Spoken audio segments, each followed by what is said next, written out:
Namaste, David.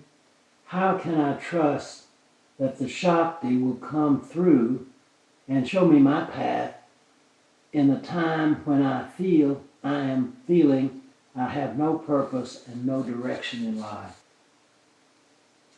The best way to garner trust is through direct experience.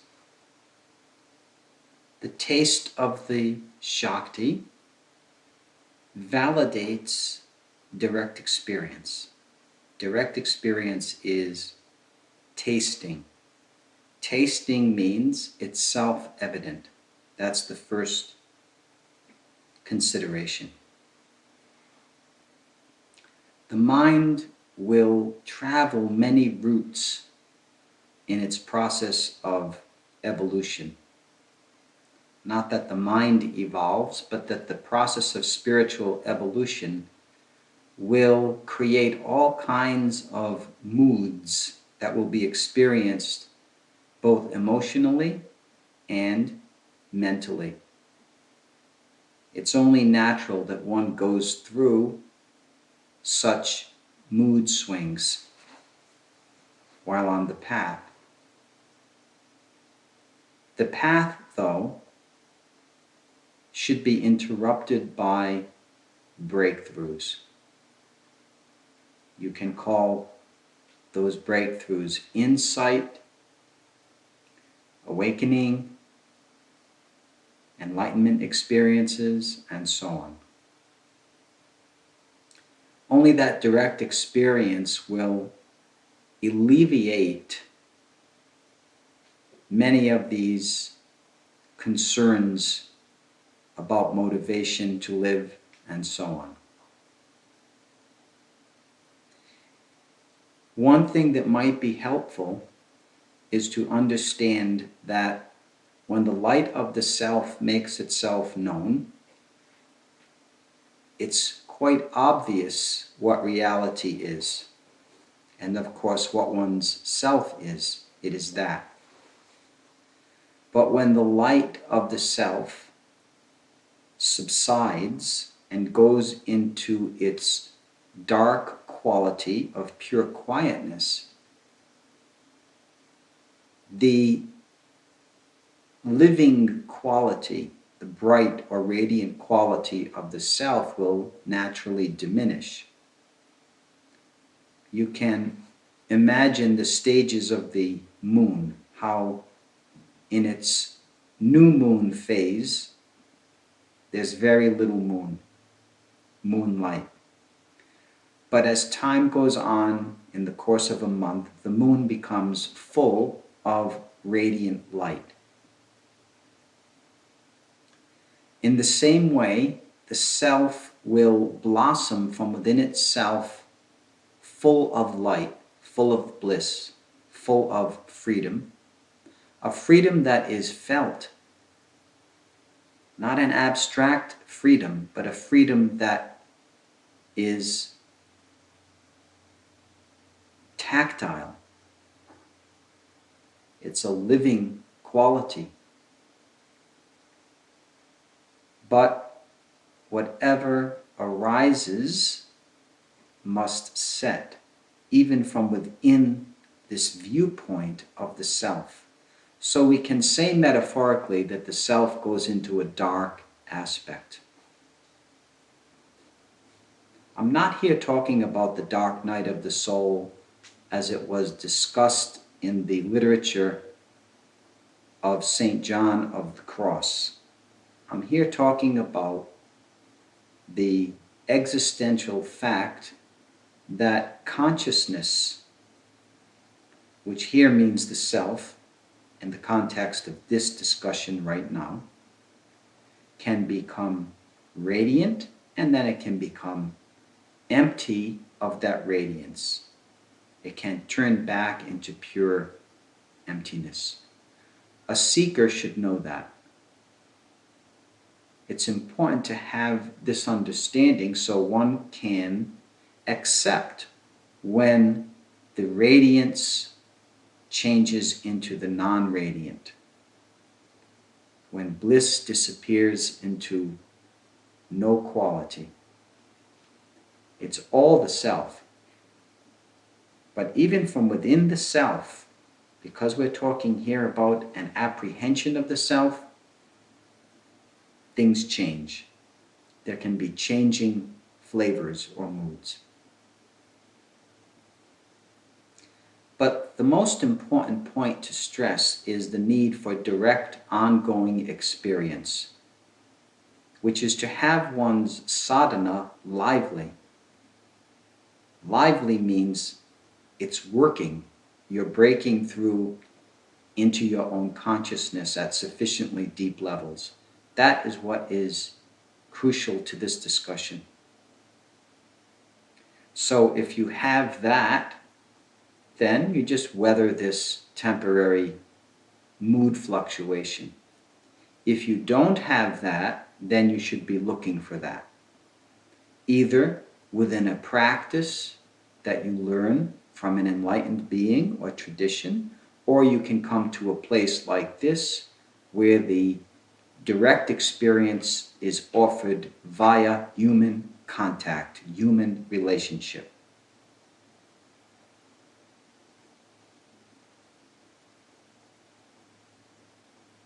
If you ask me which path is better, the path of learning through traditions, lineages, and teachings, or taking it fresh from another living being's heart, I say the second approach is superior, because the first approach is often laden heavily with conditioned paraphernalia,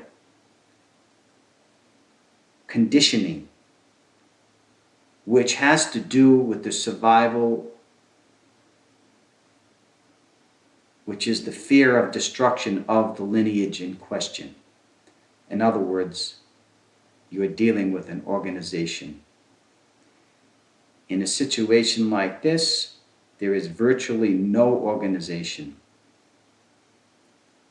So I say it's a more exalted, beautiful way to learn about your own self, which itself is not conditioned. So if you're learning about something which is not conditioned, the optimal path is the one that clings least to conditioning, to offer itself.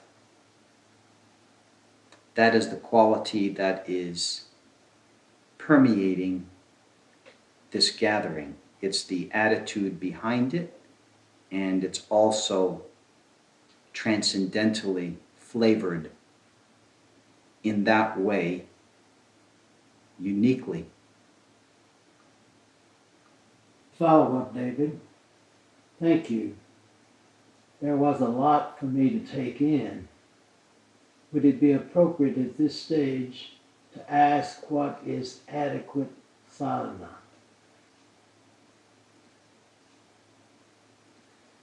Around me, that I can answer.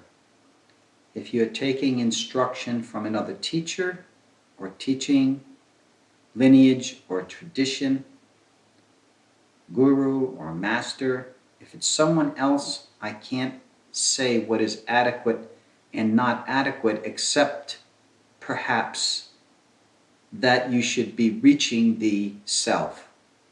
If it's not reaching the self, it's not adequate.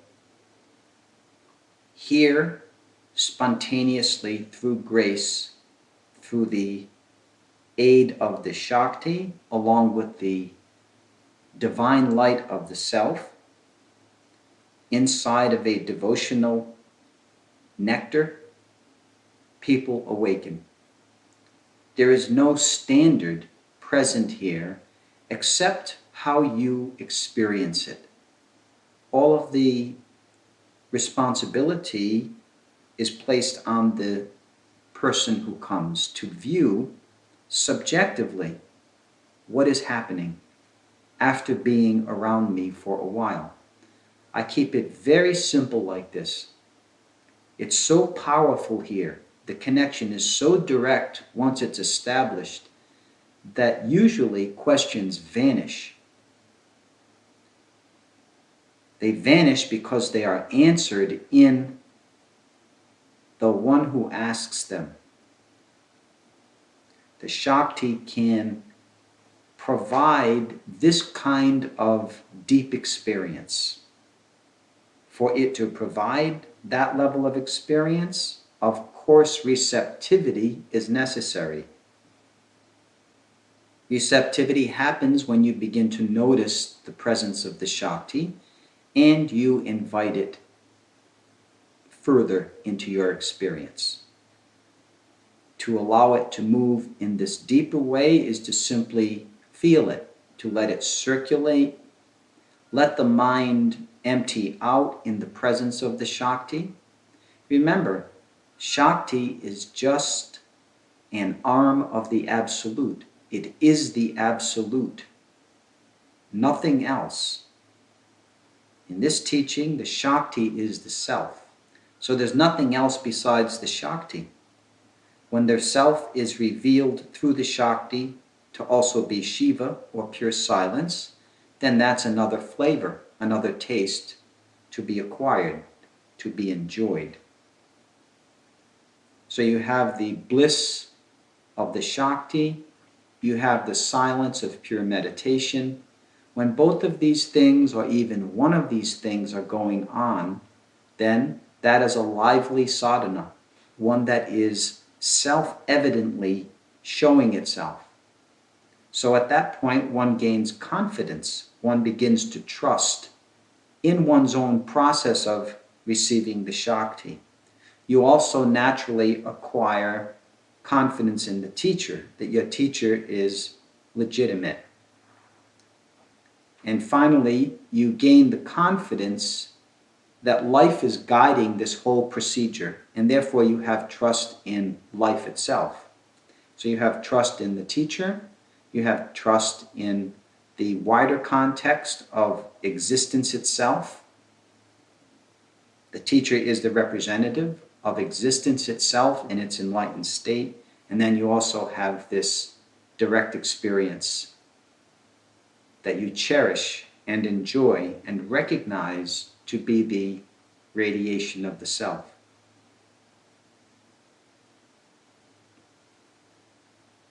You should be able to feel something happening right now. There's an enormous, vast quality to this moment, right here, right now.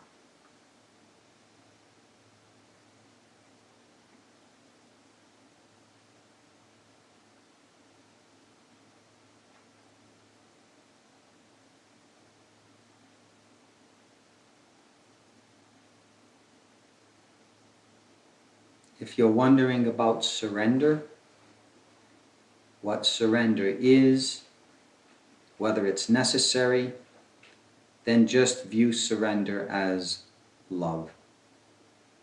When you are in love, when there is love, there is surrender. When there is no love, then something else might be present.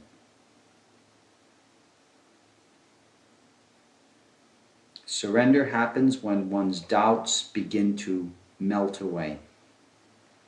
The doubts melt away on the basis of direct experience of the Absolute, which always comes as a gift.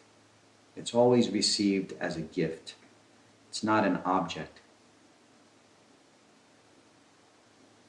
There's just bliss, just the bliss of the Self. One reality. Never two, just one.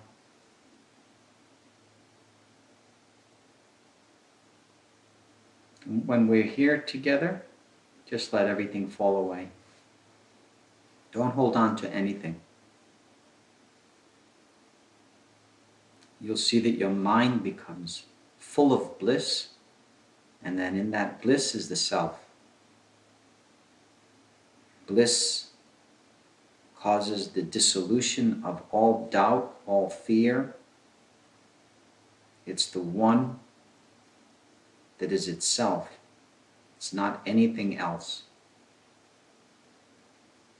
The Self is unity.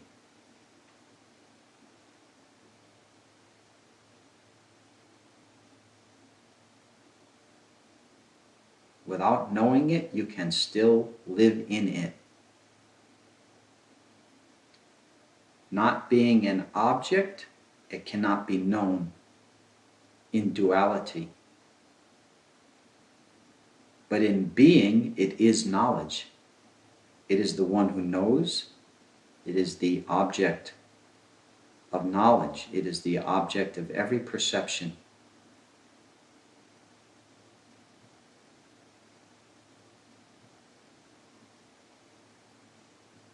And one who is awake to the self, everything has already been known.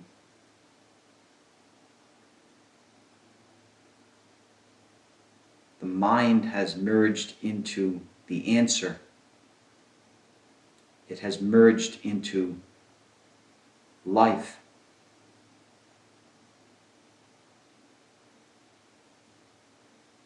The self is not just on the inside, it's not just interior, it's also on the outside.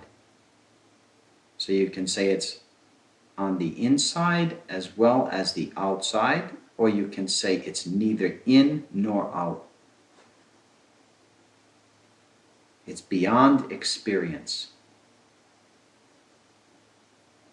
Everything is arising in it.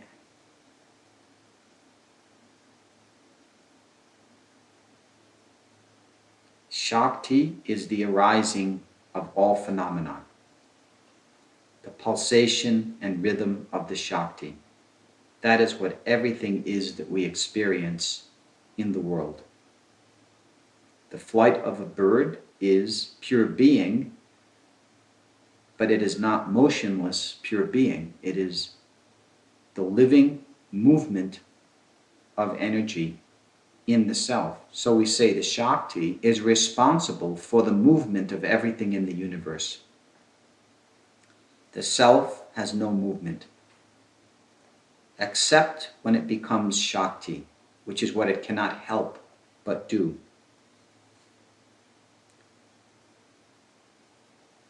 So because the self is neither inside nor outside, it's also all of that which is happening in the world and the universe. It's not enough to say everything is pure being, because pure being always points toward motionlessness, quietude, non-activity, non-movement. So somehow we have to account for movement inside of unity. So we say that the Absolute singularly produces all that moves, and it is also that which witnesses all movement. It never partakes in movement, while at the same time giving rise to all movement.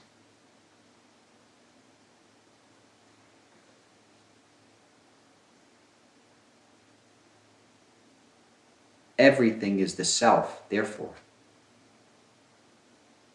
The self is not in one place and not in another. To taste it everywhere is to request the Shakti to reveal itself in that way. Otherwise, the self is perceived as transcendentally senior all the time, a story which gets old. The mind will reject that story at some point because of all of the evidence of the play of creation. The play of creation insists on an active creator, an active self, not a non-active self.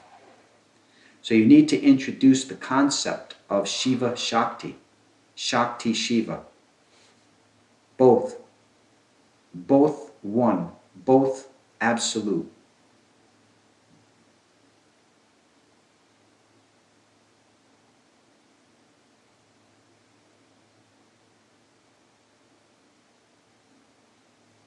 And the self is immortal bliss, period.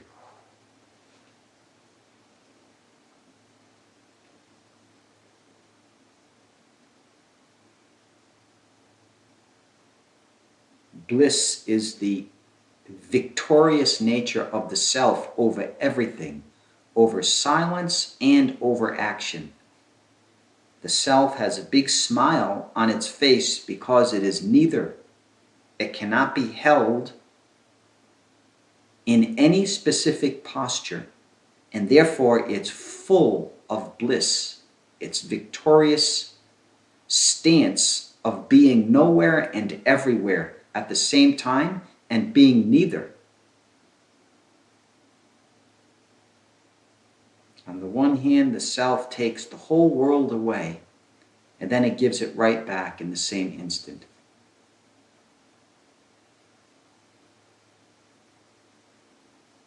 The height of the spiritual path is then to see the world as the self, not to see the self as beyond the world, even though that is one of its qualities.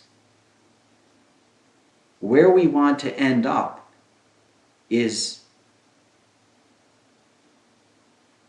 in something which is playing, not something which has become static truth, a truth we can count on. So if you're so deep in meditation that you can't hear the song of a bird, you're too deep in meditation. Perhaps it was good to be that deep in meditation for a while so you could encounter the transcendental aspect of the self.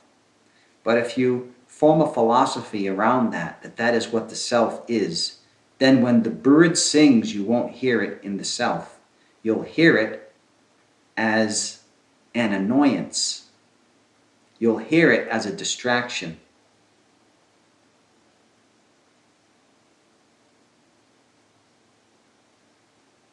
So the truly wise are those who are filled with the bliss of life, not merely the bliss of the self.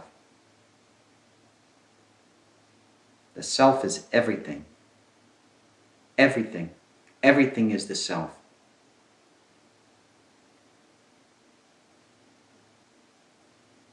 From a participant in Woodstock, New York, is the self even suffering?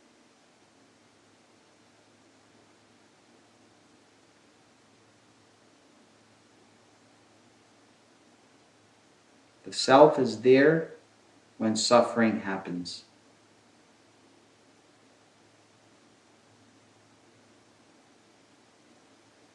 It's still the self.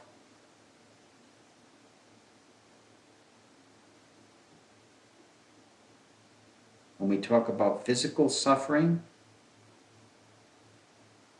that is born into existence to any body that comes here. But a full immersion in enlightenment will clear up what is the self, where it is and where it is not. It will clear it up not as a question or answer, but as a direct experience. Something will be cleared up, because any question requires a fractioned answer.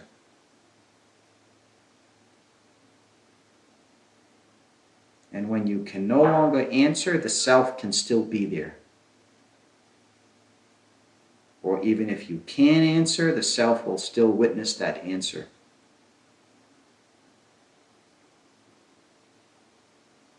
It must be that the self is in every particle, every moment.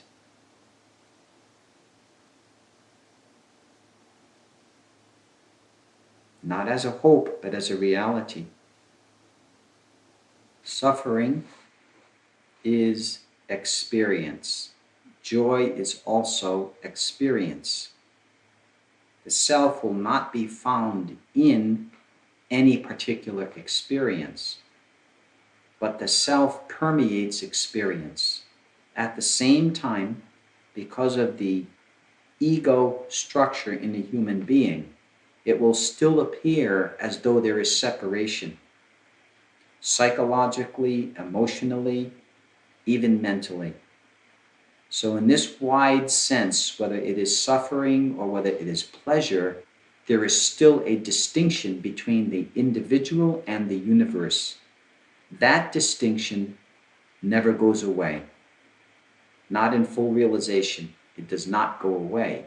Instead, it is incorporated into the wholeness of the self, where it both exists and doesn't exist. It's form and it's empty. Again, from Woodstock, bliss is still present then, even in suffering. Anything can be tasted. Sometimes suffering can become very vivid, but it doesn't mean that it defines experience as a whole. It's something you might walk through, and then there will be no suffering again. So suffering is built right into experience. Experience itself is a form of suffering, but that structure whereby suffering and enjoyment are built into experience are just two wings of a bird. The body of the bird is bliss. The body is consciousness itself. So those two wings can enter into any conceivable scenario. Anything ranging from pure happiness to pure unhappiness. It's simply the range of experience afforded by having this human body. So because of that, anything can happen. You can go into dark states, you can go into very light states. The self itself is not a state, it's a condition which transcends states and gives you knowledge of truth.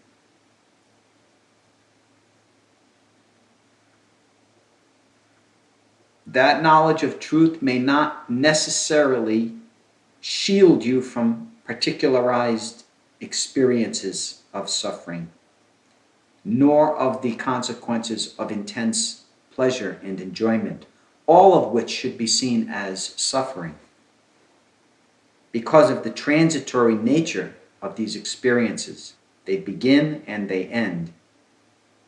Because of that transient quality, life is always permeated by a tinge, a quality, a tint of suffering. It's like looking through a pair of sunglasses. Everything is tinted, everything that you look at. So the same happens with the human nervous system. It's just that when truth has been realized, the registering of that relative reality has been transformed in some way. What that is, you have to taste and experience. I can't explain everything, although I'm happy to try.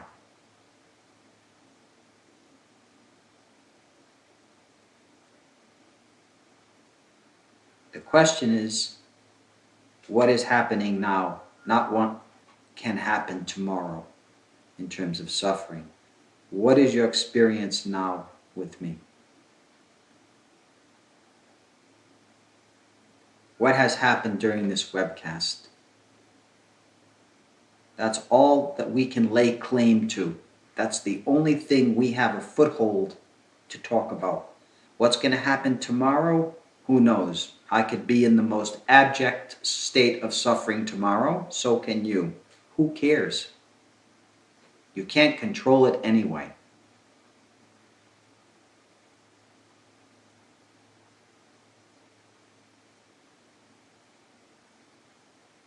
I'm not creating a dream world of bliss, but a real world of bliss. And it's up to us to discern the difference. Because almost any religion can offer you a fantasy of paradise. Correct? Any religion, any teaching can offer you a fantastical hope or an imaginative voyage into another realm of thinking and imagining. But the truth of being is none of that. The truth of being is an unspeakable quality of living moment by moment a discernment of truth, moment by moment, without strategy, without even the attempt to understand that happens, why that happens, to whom that happens.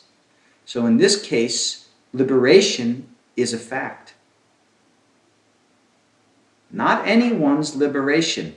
That individual is still an individual and will continue to suffer and enjoy according to the rhythms of nature, the rhythms of experience built in nature.